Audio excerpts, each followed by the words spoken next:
Today on the Tristen Law Show, we're going to talk to a martial artist turned pro wrestler. He's from Brooklyn, New York, and his name is Supa Nitro. And that's today on the Tristen Law Show.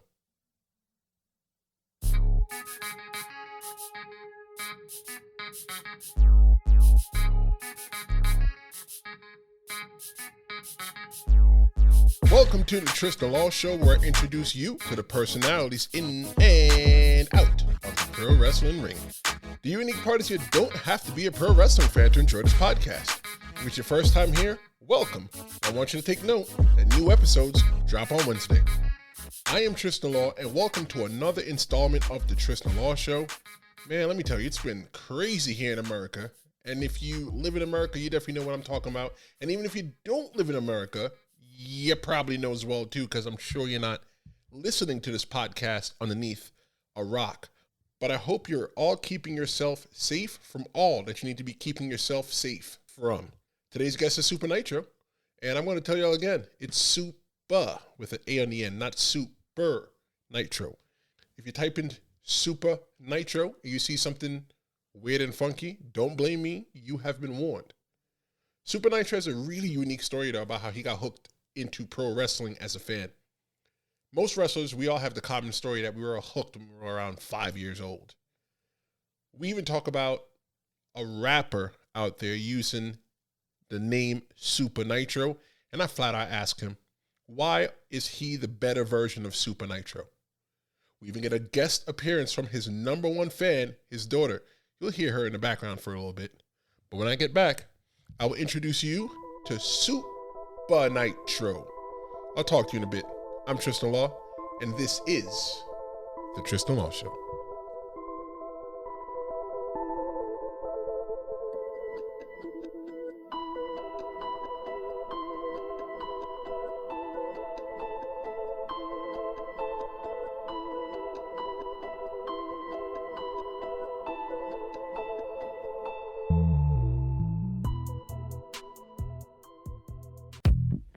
Hey you, yeah, I'm talking to you. That shirt you're wearing is so not cool. Why don't you head on over to TristenLawShow.com and get yourself a new shirt. Not only will you be cool, but you'll also be supporting the show. What are you waiting for? Go now and get a hat too while you're at it. Thank me later. We're the show at TristenLawShow.com.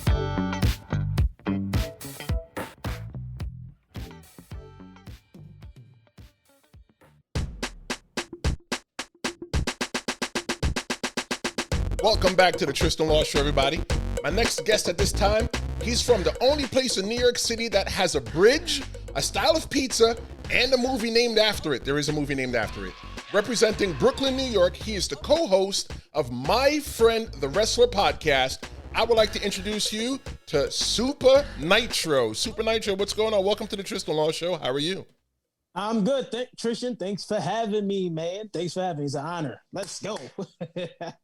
So I was doing some research on you. You know, I was talking to you about that before. You know, I do research everybody that shows up on the Tristen Law Show. And growing up, most kids watch pro wrestling, but for you, it was different. You missed the whole entire Attitude Era from 1997 to 2002. So how did you find your way into pro wrestling as a fan? Family member introduced me to pro wrestling. And you know what? And there was a video game that introduced me to pro wrestling. And you know which game that was? Can I guess? SmackDown 1. The first one. The first SmackDown. Wow. And of course, he had played with Stone Cold. And I don't know, I forget who I played with. Most likely probably The Rock, because I was just like, all right, whatever it can be. Now, I didn't even know the game, but once he taught me how to play, I was like, all right, cool. You know, I guess I got the gist of the game, and I was entertained with the video game. Now, right. You know, of course, when you're entertained with one aspect of the entertainment and then the other one doesn't. So it's like, for me, prime example for me will be like games, sporting games. Like I will play the game, but I'm not into the sports too much, watching it live or watching it in general. Yeah. So that's how I figure I would have been with wrestling. Like I love the game, but maybe I'm not going to be too much into the sport itself. So it was the episode again before, or at least 2-3 weeks before, prior to Backlash, when Stone Cold was going to come back and help The Rock. So when I saw The Rock come out and attack Triple H, the entertainment got me. So I was like, that's where this started for me right there. The literally like the last phase of the Attitude Era, fading away correction. So like leading into like a year later into the Invasion angle. So the game that you're referencing is, like you said, the WWF SmackDown game that released on March 2nd, 2000. And that was 2000, yes. That was way back in the day. That's about 21 years from now. I don't have a calculator in front of me. But you seeing that game for the first time, you had zero exposure to pro wrestling. So what did you think you were watching? I mean, like, of course, like, before prior to that, I've watched some stuff, but I didn't watch it. It was funny to be honest. Now that I think about it, the first moment that I watched in wrestling was when Kane zapped China in the eye with the fireball. That was the first moment that I saw in wrestling, and then I changed it. I never forget. It was, I was like, look at this change. But I saw him, zap in the eye, and I was just like, oh my God, what was that? But it still didn't spark my interest. But prior to that also, it was pieces. It was never like, like I sat down and watched a whole actual program. Of course, television was the reason why I knew some of the stars I knew, mainly Hulk Hogan. Besides that, watching a wrestling program, no, it was never. It was literally 2000 was the first year that I watched the wrestling program. When was the moment that you said to yourself, you know what, I've got to become a professional wrestler?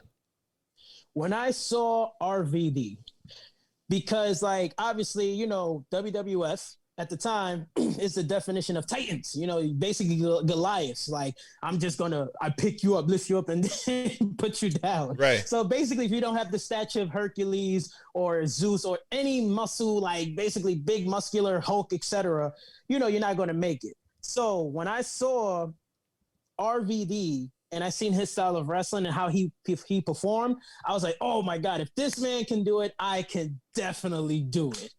So RVD was the inspiration for me to literally start pursuing my career in wrestling. You see, for me, I was a big fan of RVD back in the day around the Attitude Era when ECW was at its peak, Nitro. And I remember loving RVD 420, not knowing what 420 meant. No clue. I just thought it was something cool to say. And I remember wanting to be like RVD. I remember always wanting to be able to do the splits that he used to do in the chair, but I was never that flexible. And from watching a lot of the other things that I used to see, from watching a lot of the things that I've seen with you, it seemed like RVD was your man growing up. Yes. So what was it about RVD that made you go, wow, like, I like RVD? What were you a fan of RVD? His background in martial arts. Because when I was a teenager, when I was 13, I joined the Taekwondo martial arts school. So I always wanted to be a martial artist in general. Martial arts, I grew up, if anything, martial arts was the first thing I grew up watching. Jean-Claude Van Damme, he's basically the prime example of the reason why I wanted to be a martial artist. So it's funny, when I seen RVD, I don't know why, because of Van Damme, the name Van Damme, I'm like, wait, is he as a kid, I'm like, is he related to Jean-Claude Van Damme because of the same concept of the last name? Yeah, me too. I thought that. And the fact that how he's flexible and was kicking just like Van Damme was, it was like, so it just, it just put together like, oh, they're related. But anyways, RVD, because of his background in martial arts, that's what made me love him even more. I was like, oh my God, like this is my guy right here. This is who I am. After doing some dirt digging on you, and I realized that martial arts was your thing, now I started putting one-on-one together, your moves in the ring and different stuff like that. And from looking at it, I was like, yo, this brother reminds me of Michael Jai White. Anybody ever told you that before? Or am I the first? You actually the first to say that. I was like, that's the way he's standing, like Michael Jai White. You know what? When Michael Jai White wants to fight you, you just walk away and go across the street. That's how I feel about the whole thing. So right now, you're in a tag team, the Brooklyn Dynasty, with your brother JT Riddick. Yes. So who's the biggest wrestling fan between you two? Honestly, it's an even score because we both started watching it around the same time. The thing is, my brother, of course, growing up because I'm the oldest, he emulated what I would do. So even if it was in a spark of interest of anything, it's like, okay, I don't want my brother to be disappointed in me, so I'm gonna like what he likes, even if he liked it. But because I was so opinionated, even though I was still in, but as you know, when you're a kid, you strongly opinionated about anything. It's like, Right. oh, I don't like that cookie. You pick this cookie. Why? So that was me. So with that being said, it was like anything I liked, he liked, because it was like, I guess, oh, I want to be like him, or I don't want him to say anything about me liking something different. So even if he probably liked it before I did, I wasn't aware. But from my knowledge, we both watched wrestling around the same time. So you liked RVD. Did he like Sabu? No, he actually liked Kurt Angle, Chris Jericho, the technical wrestlers, Benoit, to say the least. Got those guys. He was more like, he infatuated with them. He especially the technicality, the chain in wrestling, the takedowns, the submissions, the suplexes. Those were his guys. He liked those guys. He loved them. He likes RVD, but he stimulated, like he loved Jericho, Kurt Angle. He loved those guys. So it was like, those were his guys. Who started pro wrestling school first? Was it you or was it your brother JT Riddick? We both did at the same time. That's pretty cool. But then at the same time, as of course, as we got older, but anyways, I'm sorry. We both started at the same time. So how did you guys find your first pro wrestling school? That's the question I always want to know from everybody. It was this school, friends of friends. Basically, let's just put it that way. Friends of friends, because the friends we were with, the friends we knew, we still know them to today. They already were advanced. So it was like, we're teaching you. We're going to teach you what we know. So with the background in martial arts, because we both were in martial arts, so we have the rolls, the slap outs. So it's kind of similar to wrestling, the whole mat out, the slap outs, the back bumps. So it's similar. So it made it easier for us to pick up. Right. So it was like, okay, cool. This is not as hard as we think it is. Right. Yeah. So, but I'm sorry, as in school, it was like, it's friends leading to someone else. So it was because our friends, they led us to, I forget who this particular trainer was. He was very short, but that was technically our first trainer. It's just, we didn't last long with him because he packed up and left within a month or two. And then you moved on to your next wrestling school. What school was that? See, then from here, because as we got older, then we separated because I took a break from wrestling. So it was one of those where I wrestled on occasions, but of course I wasn't trained again for that point. I recently got trained. JT was trained in 2014 in Maryland. Okay. He was training in Maryland, and I trained in 2016 with Damian Slugger. I know Slugger. Yes, I trained with Damian Slugger. Damian Slugger was running the Dog Pound, right? Is it called Dog Pound? No, Dog House. Dog House. Hey, Dog Pound, Dog House. Yeah, I remember that. Yeah. Dog House. So I was training with him. And it's funny, 10 years prior to the time when I met him, we actually had a wrestling match, at that time, 10 years ago, 10 years prior. I bumped into him back in 16, and I first met him in 07. And then we had an exhibition later that year. So it's just funny how I'm like, oh, wait, Damian Slugger. Damian Slugger is a pretty intimidating dude. If you don't know him, or even when you kind of do know him, he's still pretty intimidating. I remember the first time I met Damian Slugger, I was traveling around with Nunzio. I used to drive him around. That's what people do. The young boys, the rookies drive around the veterans. And yes. I drove Nunzio to a show in Staten Island. It was for Gino Caruso, ECPW, who we know pretty well. Yes. And I was wearing a shirt that said Jamaica soccer team on it. And Damian Slugger's partner was unable to make it. And they started looking around the locker room. What are we going to do? Hey, that kid has a Jamaican shirt. I think it was Frankie Flo. He said, that kid has a Jamaican shirt. Put him on.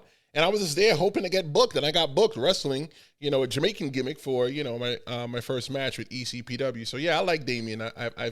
I've gotten to know him. I heard that his son wrestles now. Oh yes, Slugger Jr. Yeah, I'm like we done teamed up, we done wrestled each other. Yeah, upcoming young superstar. Gotta give him that. Upcoming young superstar. Very well. What's the biggest lesson that you've learned from Damian Slugger and everybody else over at the Doghouse? To believe in yourself, push yourself and train. If you don't push yourself, you're not gonna, you're not gonna make it off the strength of you. You know, if you believe in yourself and if you push yourself, you will go far. If not, if you is going to go as far as you push yourself. All right, so I want to take a quick second to go backwards, and I want you to take us back to your first day in pro wrestling school. What was going through your mind when you stepped in to that first pro wrestling school and it was time for you to learn how to wrestle? First of all, correction. I already thought I thought I knew what I was doing because we already wrestled before. Oh, you mean like in the parks in the backyard? Exactly. Oh, okay. So because of that, and that was like technically our second time into the ring.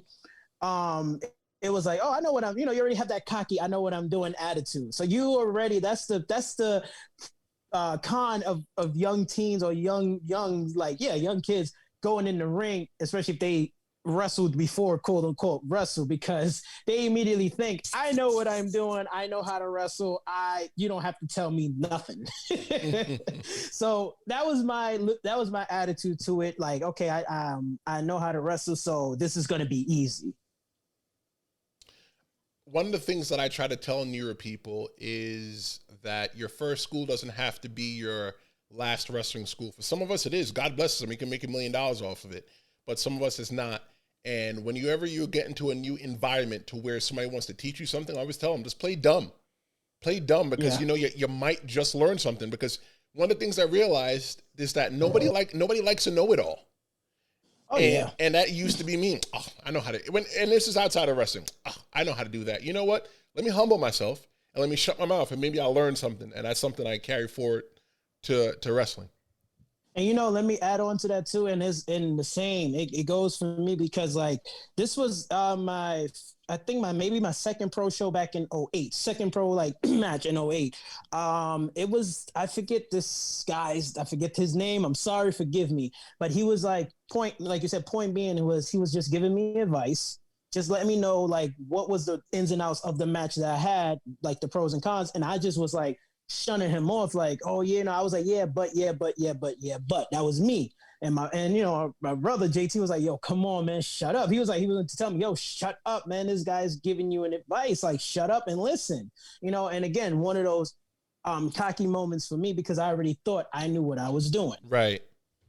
So yeah, yes. And for me personally, I would say I'm glad that I never pursued it further at that point because I felt I would have blackballed myself from a lot of people, a lot of companies, because my attitude, it wasn't bad, but I just had that cocky, like I think I know it all. I mean, I knew it all. So I felt if I would have kept going, somebody would have whooped my ass. Somebody would have whooped my ass. I take advice from everybody, whether it's your first day in the wrestling business or your billionth day in the wrestling business. Because everybody has an opinion and somebody may see something the way that you don't see it. So when they're giving off that advice, granted, like nobody's going to take for granted what that guy or girl that's only been in the pro wrestling business for 1 minute, they're going to be like, it doesn't matter what that person says. But we got to remember that person was just a fan yesterday. They just got smartened up to the pro wrestling business. So the advice that they're giving you is from the perspective of a fan. So it might be worth something in gold.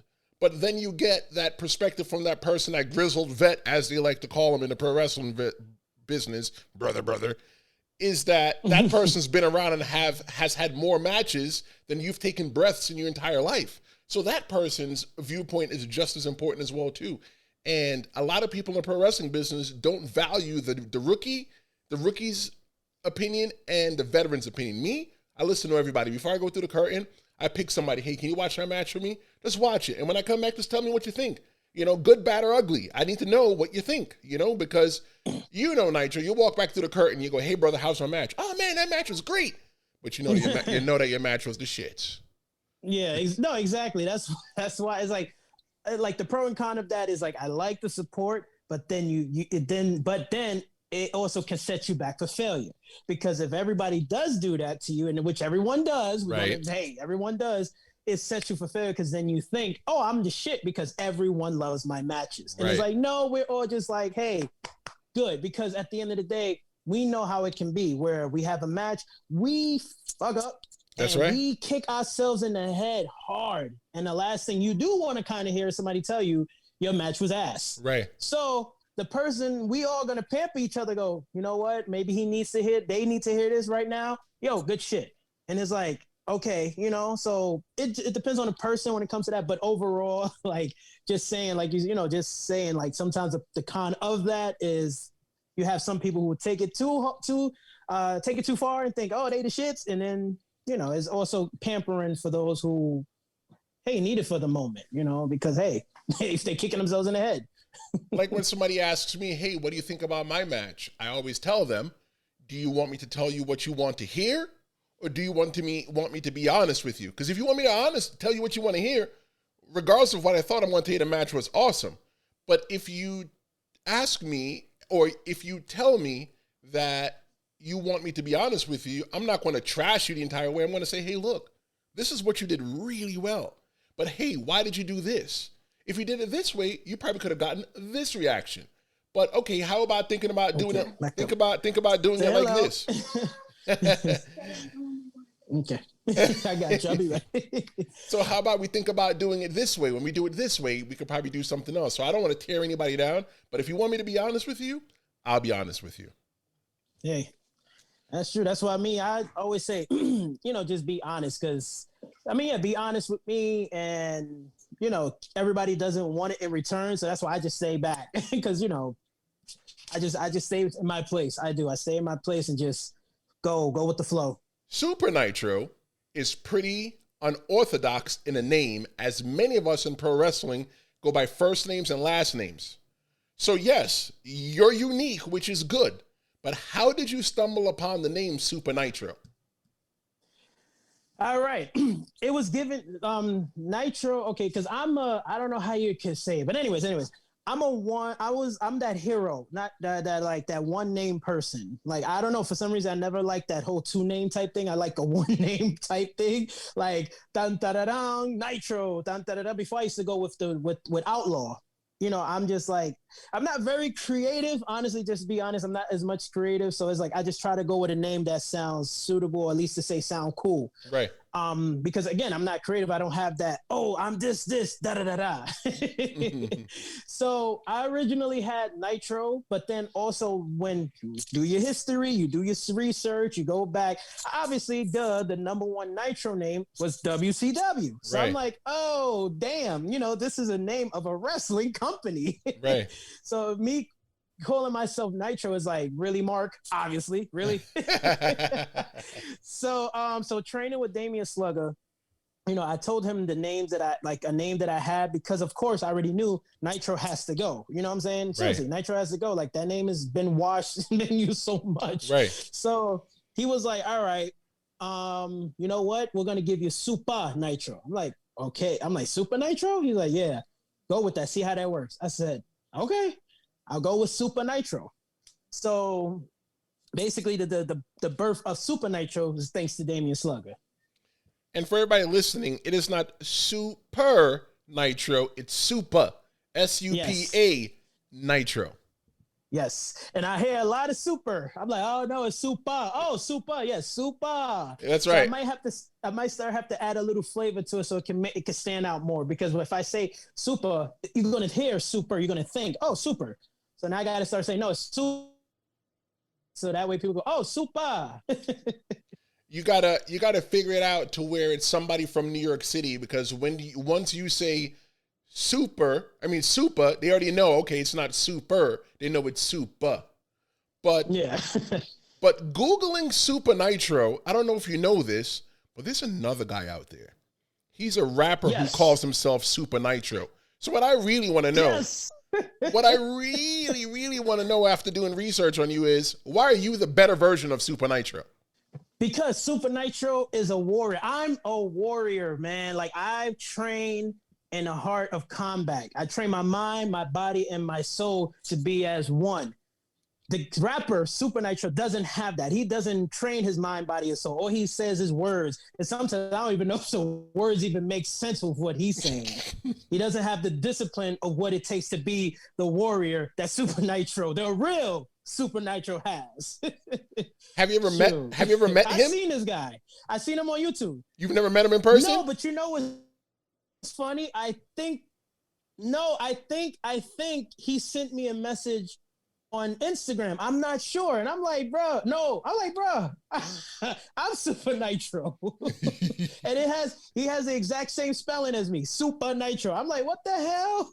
Maybe he should be Supa-Nitro. Oh, man.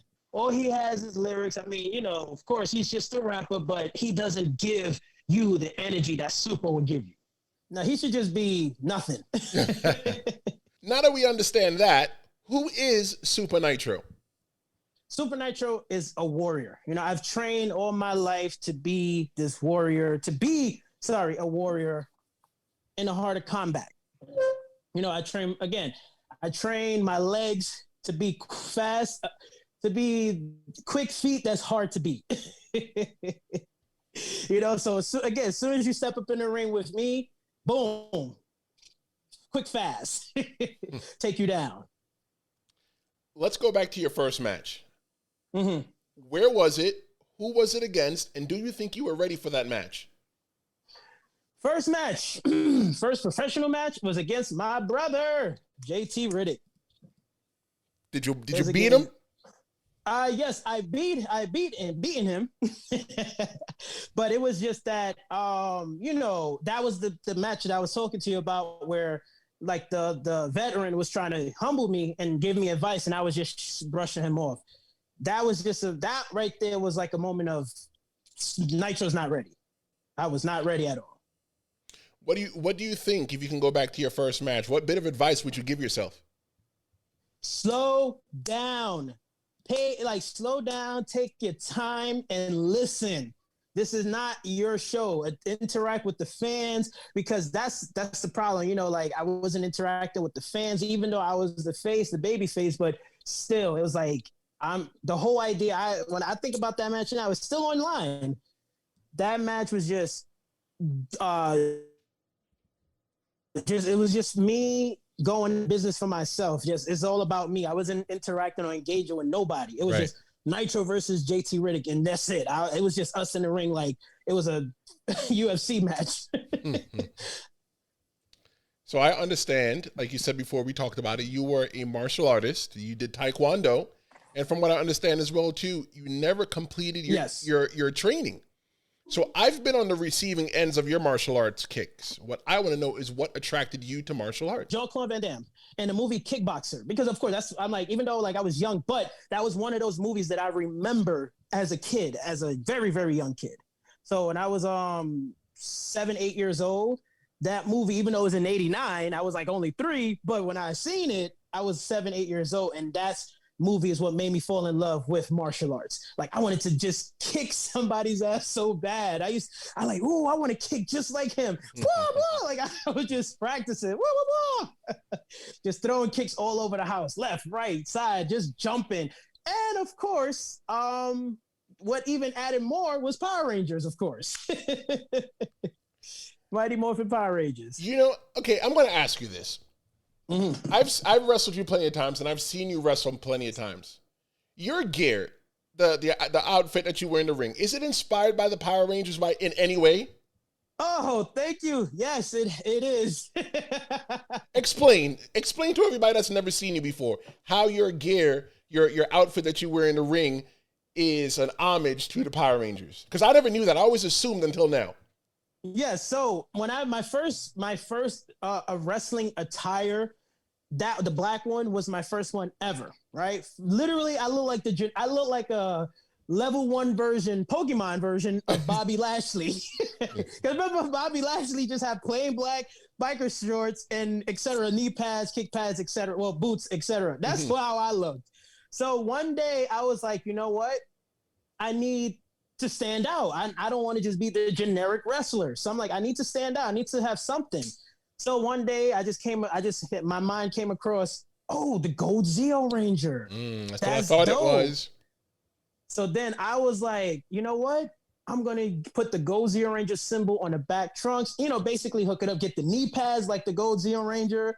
I just didn't do the white kick pads, which I should still do, but I didn't want to completely look like a Ranger, but I just wanted to pay homage to a Ranger.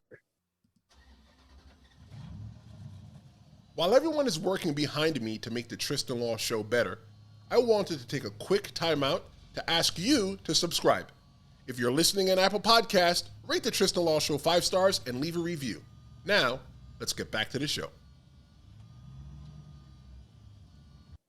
All right, so I'm just going to put you out there and I'm just going to ask you this. What did you think of the newest incarnation of the newest telling of the Power Rangers movie that happened about a couple years ago? Oh, the one 3 years ago? Yes. I liked it for what it was because it was you could tell they was trying to diverse and switch up right the racial colors for the characters. Right. So I liked it because like they was really trying to tell a different story. They was really trying to go with the modern day world. You know, they wasn't trying to be generic like the 90s and go, hey, you know, everybody's happy-go-lucky. They really try to tell real life teenage situations and teenagers trying to be heroes. I liked it for what it was, you know? I liked it for what it was. I liked it for what it was too, and I was really looking forward to a part 2, but from right now, what they're saying, they're getting ready to redo the whole entire thing. I think it's going to be like a Batman, Spider-Man type deal, where every couple of years, a new director, new screenplay writers get it and they start over again. But I thoroughly enjoyed it. I thoroughly enjoy everything Power Rangers. I still like Power Rangers. I used to hate when I used to watch the Power Rangers movie with my cousin who's a pro ball player internationally. His name is David Samuel. Shout out to you, Dave. And he used to talk out the whole entire Power Rangers Turbo with the movie. Like, yo, bro, he's there talking every line. I used to get so mad as a teenager. I'm like, yo, dude, why don't I just turn off the TV and just listen to you talk out the whole thing? So damn annoying, man. That's my cousin, though. Yeah, you know, like you said, when you really love something, I mean, we all guilty of it. We all have that one genre that we love and we could do word for word and people be like, I hate watching this with him or her or them because they just don't shut the hell up. for me though, it is Back to the Future. If you ever watch Back to the Future with me, I know all the quotes, so I'm sitting there saying all the quotes. So if anybody out there is listening, don't ever watch Back to the Future with me because that is my favorite movie, and I will sit there and I will talk out the whole that and Coming to America. I will talk out the whole entire movie. Just give me the script. Just give me the script. Woo. For me, Lion King, Ace Ventura, like, yes, it's a lot too. It's a lot. You see, but I understand, you know, when it comes to the whole talking out the movie, but like, I want to tell him like, damn, bro, if I would be quiet, let me enjoy the movie first. And then maybe we could talk about it. I want to slap that motherfucker. But now he's like taller than me. He's like 6'7". So, you know, I give him that. I still pick him up and let him drop. I don't care, but you know, he's still 6'7". So, but one of us gonna get hurt, if not both of us. Oh man. I remember noticing you, Supa Nitro, around 2007. There was this guy who was you who would show up to the pro wrestling shows far away from Brooklyn and you didn't drive. That guy was always prepared to wrestle, and his number one fan, your daughter who made a little appearance earlier, she was always along your side. Knowing that you don't drive, how do you navigate the tri-state area without a car and still manage to make your bookings? The Google Maps. I use Google Maps, and then I just literally like, that's one thing good about at least sense of direction is like, all right, there's many other ways that I can travel to this destination. So that's why it's always good that I know many different ways instead of one. Like even when I go to Richfield, Jersey, there's 2-3 different ways I can get there. So it's like, all right, if I can't get there one way, I could get there the other way. So it's just using Google Maps and seeing what can go out there. And most of the times, the furthest that I've traveled is Newburgh. That's when I noticed you. That's when I was booking for Gino and ECPW, and I looked and I'm like, "You're here?" And I'm like, "Did you drive?" "No, I took the trip." "What?" Yeah. So for people that don't understand, right? People that don't understand, when I go visit my sister in Ontario all the time when COVID really isn't a thing, and you can travel from one end of Ontario to the other. So like I figured out when I go up there and I want to watch SummerSlam. I went there for SummerSlam the last time. And when I want to travel around, dude, I get on the bus, I pay $13, and an hour later, I'm where I need to be at the arena. I could travel anywhere around Ontario. I could take a bus, I could take a train. Their transportation system is not based on the cities like it is. New York City has their own, Westchester has their own, It's like, for example, New York, they have their whole entire state. So in order for you to travel to Newburgh, you probably sat on a train and a bus for a long time. And just to get to New Jersey, granted, when you look at a map, Ridgefield Park is only right there from Brooklyn. It's only maybe like, what, 10 miles maybe? But it's not far. It's not far. But when you have to take mass transit, so like, what do you have to do? Take the train to Port Authority, then take a bus across, take the path. How do you get around?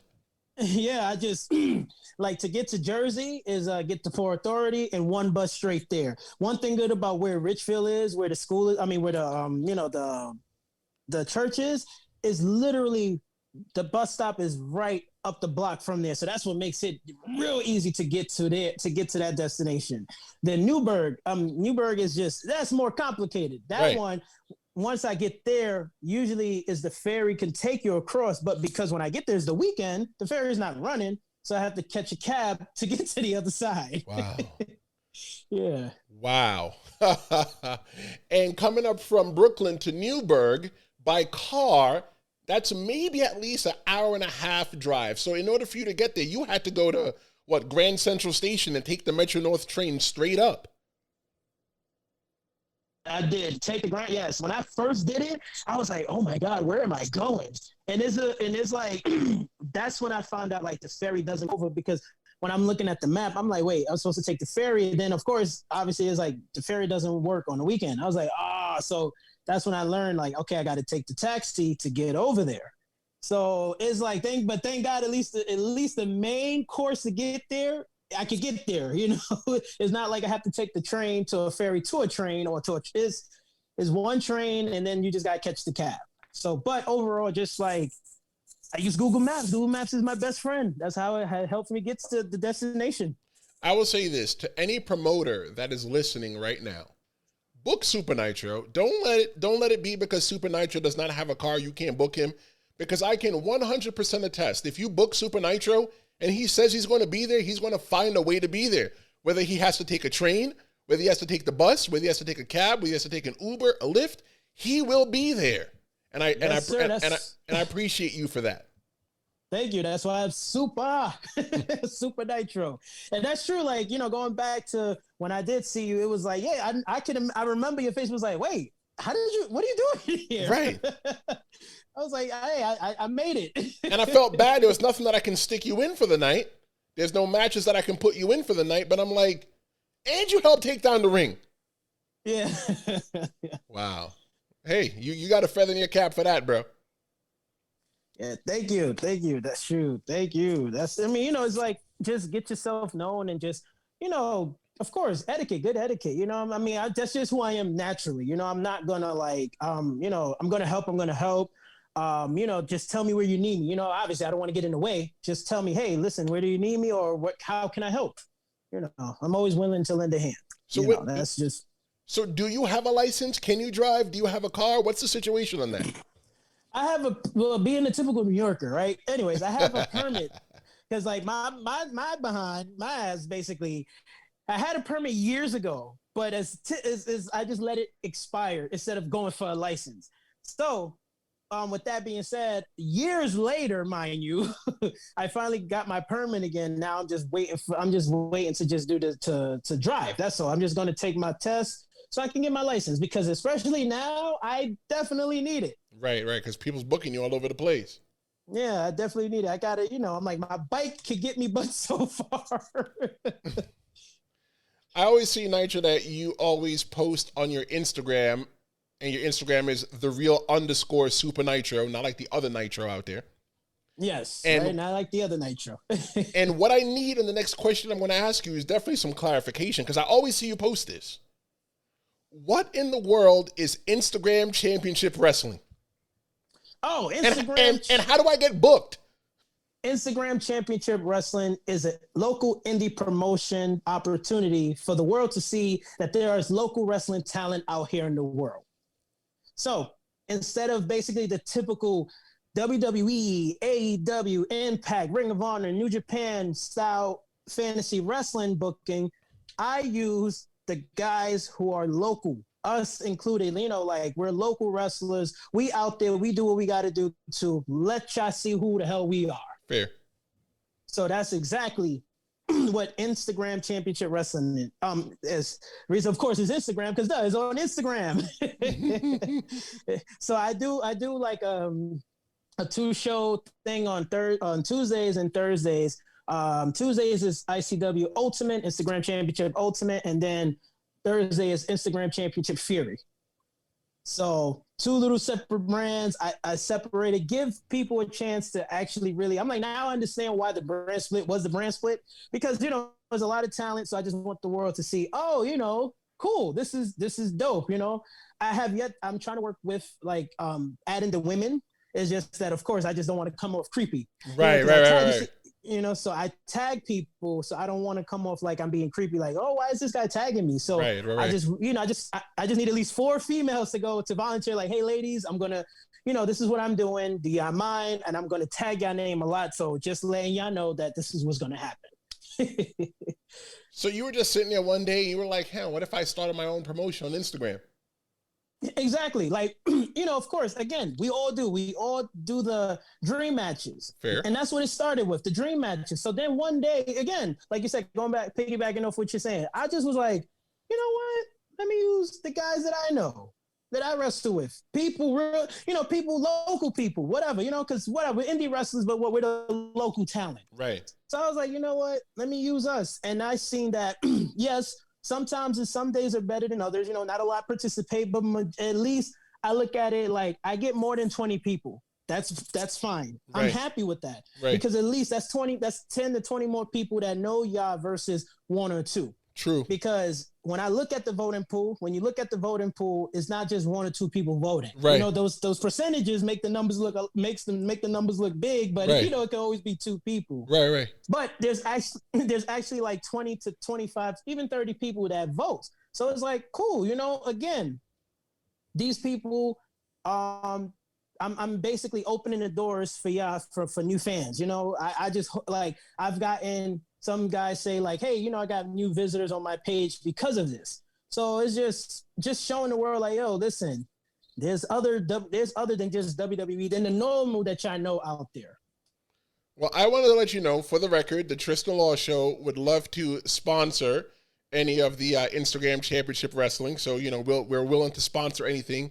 And, if you want me to come in there and fantasy kick somebody's ass, which I could do in real life, let's go ahead and just book me, brother. I'll have my people call your people. No problem. Just let me know which brand you want to be on. Is it the Fury brand or is it the Ultimate brand? Which do you want to be an Ultimate wrestler, or do you have the Fury to be a wrestler? You know what? I will let you choose wherever you want to put me, wherever you feel best that I fit. That is where I fit best. Sounds good. And then also too, that's another thing. What I do, I allow y'all to share it, because sometimes like I only have my fans, and only whoever chooses to look at it, they're gonna go off of what they feel like. Right. If you want a strong support system, just share it on your page, and people will go follow and see what it is and go, oh, okay, cool. Right. Oh, and on a bright note too, I've done like five like Instagram pay-per-views. I did like the first one I did was Collision Course, because obviously it was the first brand like split pay-per-view, because I was like, all right, why not? The first brand split I did like three shows for the month. And then I'm like, you know what? Just because to start off, we're going to have Collision Course, have the best of, Fury versus the best of Ultimate. And then we crowned the champion. I crowned the champion. Then the month of July, I think it was Ultimate that had the first pay-per-view. Then Fury had the pay-per-view, Ultimate, et cetera, et cetera. Now we're going to end off the year with another Union pay-per-view, and it's going to be basically Holiday Bash. So it's not going to be Christmas Chaos like everybody else is using in the month of December. Basically, no, Holiday Bash. Oh, why thank not? God, thank God. So speaking of Ultimate, you were talking about Fury, you were talking about Ultimate. What are your ultimate goals for pro wrestling?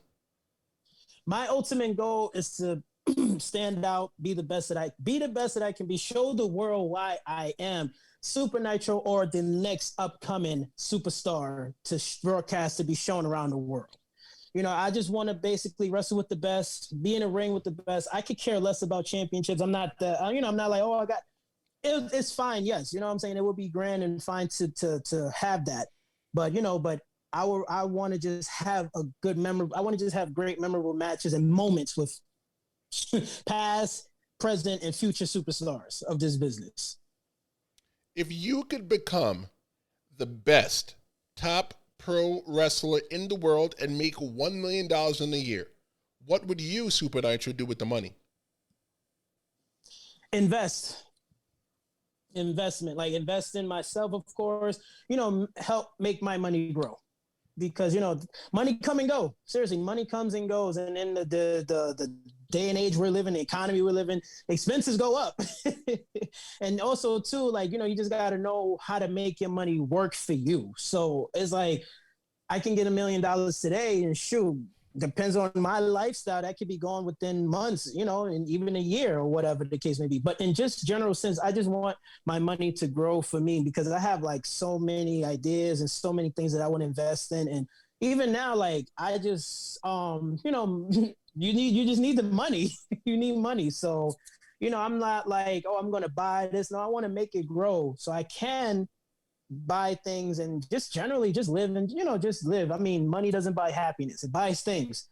Me in general, you got to be happy within yourself. So that's why I'm saying, like, for me personally, like I want to be happy first, and then enjoy the money. Money is not gonna, again, money buys things. But again, just to answer the question, invest it. I would just invest it and just let it grow some more. That's 100% facts. That money don't buy happiness. They do buy nice things. So speaking of nice things, would you still live in Brooklyn? Where would you move? Would you buy a brownstone in Brooklyn? Where you going if you won $1 million? If you've got $1 million. If I won $1 million, man, shoot. It's like, I love Brooklyn, but man, it's just getting expensive out here, man. It's like, it's one of those where you really gotta like, and you really gotta have a career. Like, not saying this, not, but you gotta be making like 6 figures, 6 figures. And it's like, I mean, if I was win, correction, I will make it. It would be hard, but I know I would want to leave New York, but hey, cause I want to live comfortably. Why not? I don't want to, like, what proof do I have to say like, yeah, I could pay for this? No, if my money can stretch further and I can live somewhere better. I mean, I could live somewhere else that's decent and better, or even, better and more comfortable. Why not? True. I don't have to prove anything to spend money. Oh yeah. No. So what if I got it, man? Listen, let's let it keep growing. WWE, AEW, or some other top pro wrestling companies listening right now, tell them why you, Supa Nitro, are the best person to be under contract with their organization. Supa Nitro is an upcoming superstar, right? I'm an upcoming superstar. I train myself to be the best that I can be day in and day out. I work hard. I've been working hard. Not that you have not heard that from a million trillion other superstars, but I feel that with my intensity and my endurance and my push and my hunger, you will see why I am Supa Nitro. You give me the mic, give me the opportunity, and I will put millions in the seat, right? Again, something you all heard, but again, this is facts. This is not fiction, it's facts. So if you're standing in a room, Nitro, with a bunch of other wrestlers, what is it that makes you different from everybody else in the room? What do you bring to the table other than pro wrestling? Personality, charisma, personality, like, humor, like basically a good vibe. You know what I'm saying? Like, everybody just looking out for themselves, not saying that you're not supposed to, because to some degree, hey, this is a dog eat dog world. When it comes to professional wrestling, you have to look out for numero uno, which is yourself. But then at the same token is like, you also want to give a good spirit out too, because you want to be welcoming as much as you want to succeed. So my thing is just, for me, I'm like, listen, I'm I'm cool. I'm a good person. Everyone's, I'm a cool person. I'm down to earth. I'm going to have my pros and cons. But what makes me stand out is that I would listen to you and I like, give you the ear and I give you the shoulder. I'm like, hey, you could talk to me, but I got to do what I got to do. I'm going to still be that top pro wrestler. So, okay. I like how you speak it into existence, that you say that when you make it. So eventually, we all got to check in just like we check out eventually one day. What do you want your legacy of Supa Nitro to be in the world of pro wrestling? I want to show that no matter like what people say, because you have naysayers, of course, and naysayers. And I just want the world to see that no matter what, you are your biggest enemy and you are your biggest friend. You are the person that's going to either make or break yourself. You know what I'm saying? Like, people are going to talk, but it's up to you to push through the BS. So I just want the world to see that no matter what, or just in general, that I didn't allow anything to stop me to become the top wrestler that I'm going to, that I would leave, the legacy that I would leave behind. What is next for Supa Nitro? Next is to win some world championships at this point. Me and my brother, we already got tag team championship gold, but now it's time for me to win a couple of singles titles. Why not? Why not? I could possibly see some jealousy from JT Riddick down the line. If you're winning all this singles gold and he's not, you may have to fight off your little brother. Well, me and my bro, we go, obviously, we grew up together. We're brothers. Whenever he's ready, I'm ready. It's always great competing with this man. We fought with each other through the years in the business too, so there's nothing new with us. Well, Supa Nitro, it was so good to have you here today and have you tell everybody about yourself on the Tristen Law Show. But tell everybody how they can find you and reach out to you outside of the world of the Tristen Law Show. Well, you can find me on my page, on my Instagram page at @the_Supa Nitro. And then on Facebook, you can find me with the same name, Supa Nitro, or as Gersh Ortiz. Gersh Ortiz. Never met that guy. Hey, well, ladies and gentlemen, this was Supa Nitro from all the way in Brooklyn, New York. Remember, promoters, he does not have a car, but you need to book this guy because he will show up. But anyway, don't go anywhere, because next I'm going to tell you what I thought about this interview and who will be here next week on the Tristen Law Show. Thanks, Tristan. Appreciate you.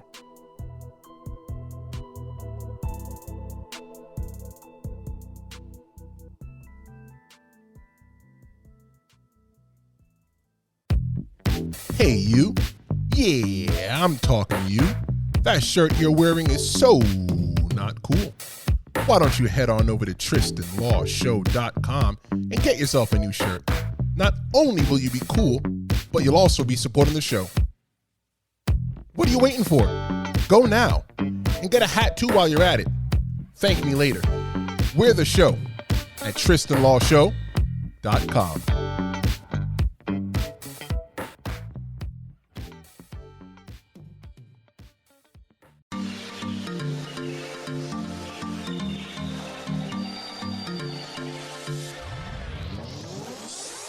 Welcome back to the Tristen Law Show, and we are looking to promote your band or brand here on the Tristen Law Show.